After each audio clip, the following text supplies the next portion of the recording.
That dude on the motorcycle on this bike trail just zoomed past me. I think I got some of that footage on the drone too. So if police departments all over the world all of a sudden switched over to e-bikes, I can imagine their bikes will look something like this bad boy right here. So this is the Yadea Trooper 1 e-bike, and you can look at the design and tell that it does mean business, or it looks like an official design, I would say, right? So it's all black. This is the only color that it comes in. You have a little bit of white lettering with the logo and stuff around the bike, but it's super clean, super kind of like official look to it. And I will say that this bike does weigh 73 pounds, so it is a little bit heavy, but it can support up to 331 pounds, so it can also carry some weight too. Yeah, it feels like I'm about to chase these cars down and pull them over for going too fast on this thing.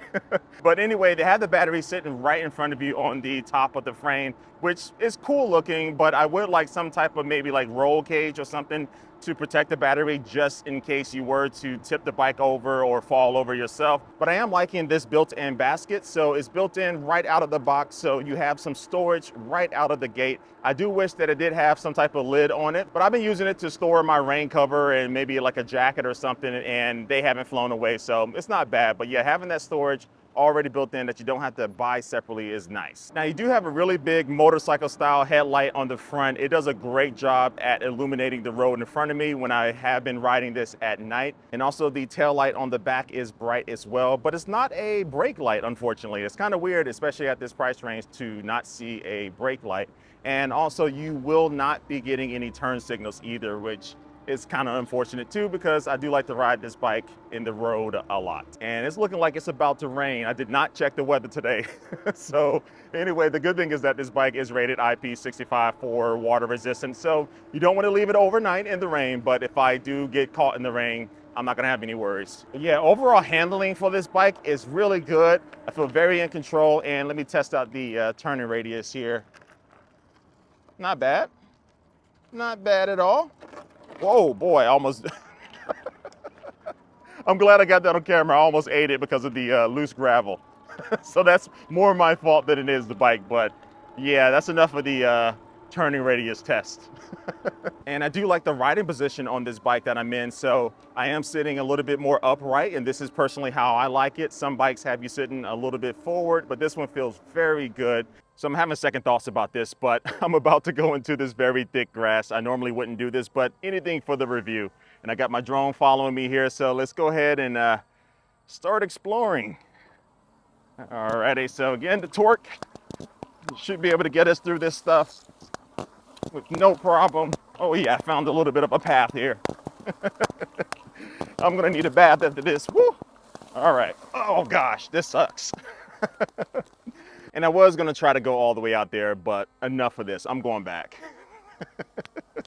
I don't have any long pants. My legs are already itching, but this bike is getting through this, man. 20 by 4-inch fat tires. Again, the torque, even when I'm stopping and starting in this thick grass, this thing is just powering through.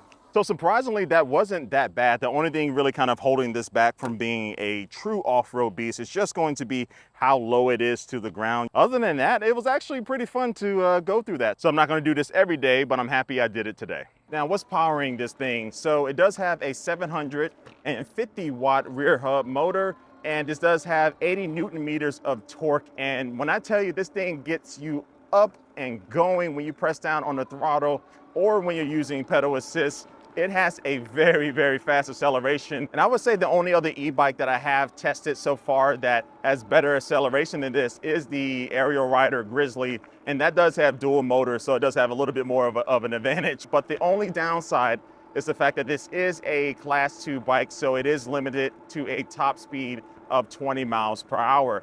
And as far as I know, there's no way for you to unlock that. So it gets you up to 20 miles per hour, big bump. But it gets you up to 20 miles per hour very quickly, but then you're just stuck. And I do respect this, right? This keeps them out of any like legal trouble, especially as e-bike restrictions might be coming to the US sooner than later. And as a consumer, you're not going to be in any type of gray area. But with that being said, if you are riding this on the road, you will find that you will be kind of holding up traffic a little bit. So you definitely want to stay, in the right lane or in the bike lane if you can. But if I ever wanted a bike to go like 32 miles per hour, it would be this bike. Okay, so now for my favorite part of these bike reviews, the speed test. Now I already know that this tops out at 20 miles per hour, but just kind of pay attention to how fast we get there. So first test is throttle only. So let's get this thing going in 3, 2, 1, boom.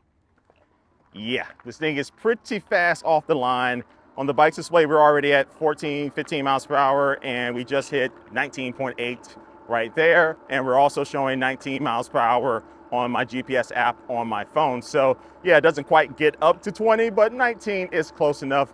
And one thing to note is that no matter which pedal assist level you're in, whether it's eco, medium, or high, the throttle will always get you up to that maximum speed at the same pace. Now let's do this again, but just using pedal assist. 3, 2, 1, boom.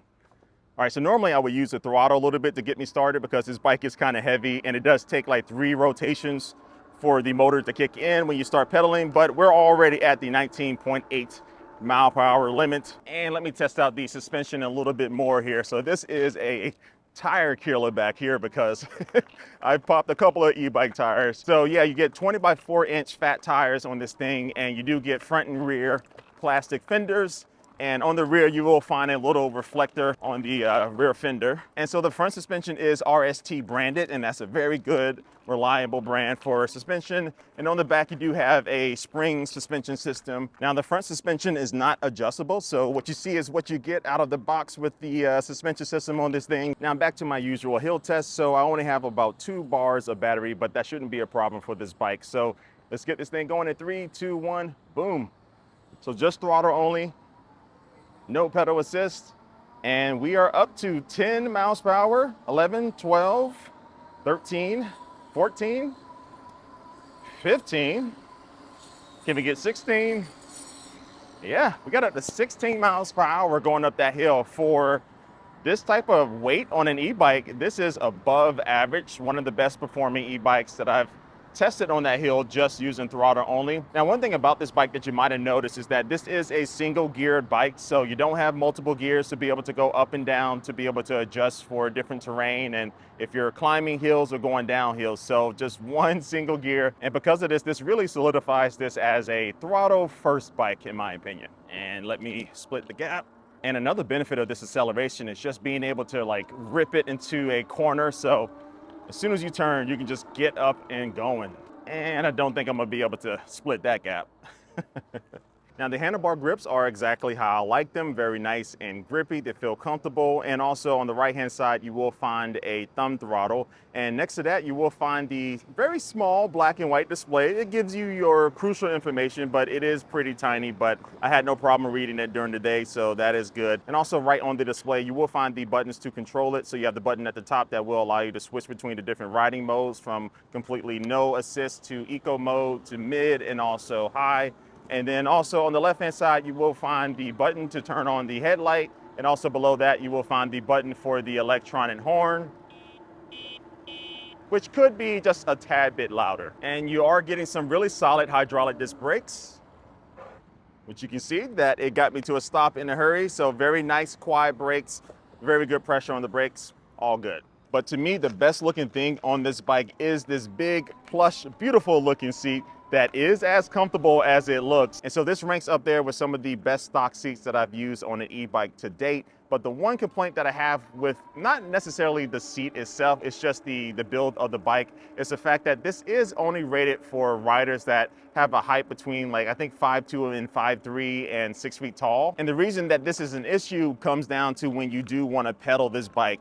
And so because of the way this bike is built, my knees are coming up a little bit higher than what is kind of comfortable for long pedaling sessions. And so yeah, I'm 6 feet tall again, and my knees are actually hitting my arms that are extended on the handlebars here. So of course I can like extend my arms out a little bit. So yeah, Yadea, if you're listening to me, make a bigger version of this bike, please. I think a lot of people will be happy.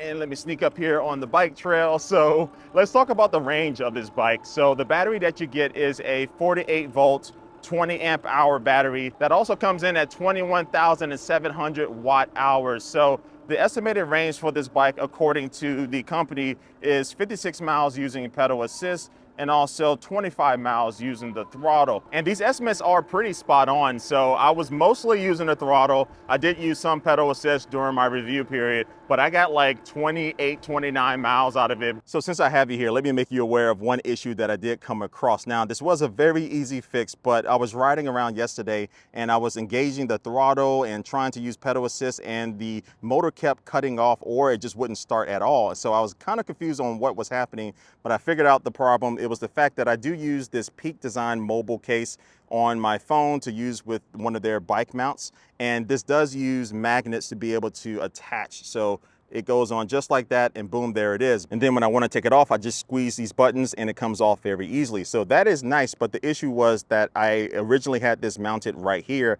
and this was close to the screen, and that was causing some type of like interference with the display going to the motor to not want to start all the time. So I fixed it just by moving it over here. So just be aware of that if you are using a magnet case for your smartphone. And this does have that standard walkie mode that you find on most bikes. Just press and hold down on the mode button for a few seconds and the motor will kick in just a little bit like so.